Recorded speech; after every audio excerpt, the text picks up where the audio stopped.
বৃষ্টির দিনে সন্ধ্যাবেলায় চায়ের আড্ডায় যদি এরকম মুচমুচে ডিমের পকোড়া থাকে, আর সন্ধেবেলা কিছুই দরকার হবে না।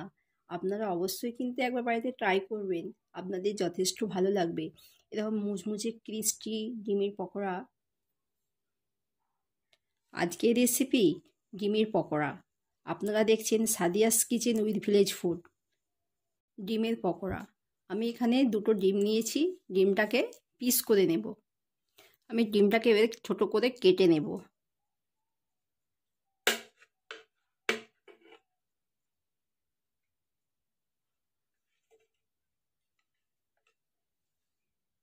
আমি এখানে ডিমগুলোকে পিস করে নিয়েছি। আপনারা চাইলে ছোট বড় সব রকমই করে নিতে পারেন।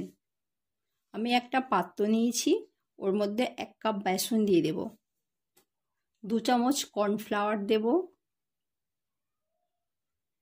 2 চামচ চালের গুঁড়ি দেব।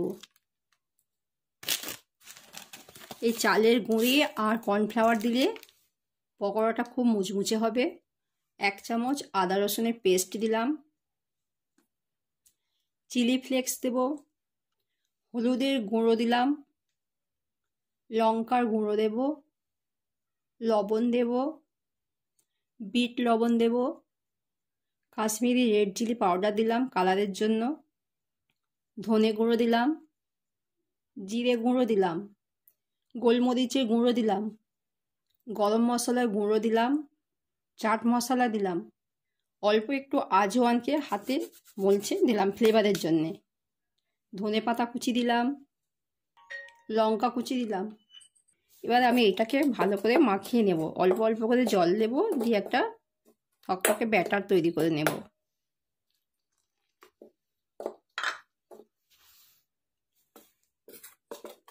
আপনারা দেখতেই পাচ্ছেন আমার ব্যাটারের ঘনত্বটা।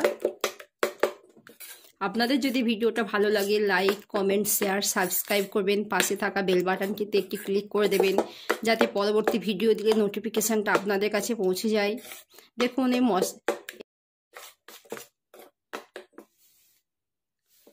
আমার এবার ডিমগুলোকে ব্যাটারের মধ্যে ডুবিয়ে নেব। আমি একটা প্যান বসিয়ে দিয়েছি, ওর মধ্যে এবার তেল দেব। ওর মধ্যে সাদা তেল দিলাম। আমার তেলটা গরম হবে।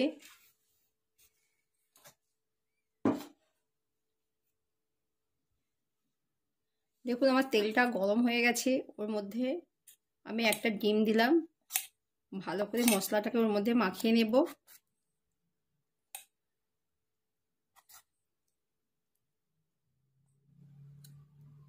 এবারে ব্যাটারটা লাগিয়ে এই তেলের মধ্যে ছেড়ে দিলাম।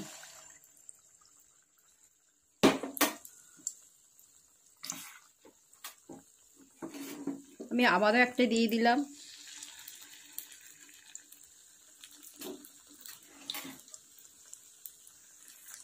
এবার আমি এটাকে উল্টে দেব।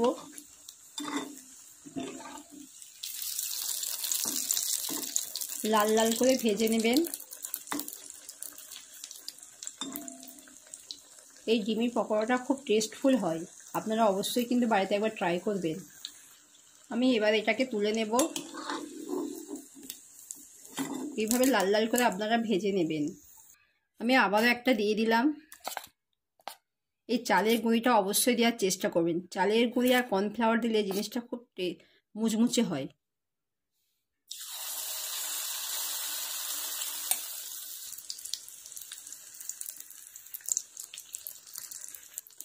আমার আবারও লাল লাল করে ভাজা হয়ে গেছে। এবার আমি তুলে নেব। দেখুন আমার সব পকোড়াগুলো ভাজা হয়ে গেছে। আজ তাহলে আসি, আবার নেক্সট ভিডিওতে আপনাদের সাথে দেখা হবে।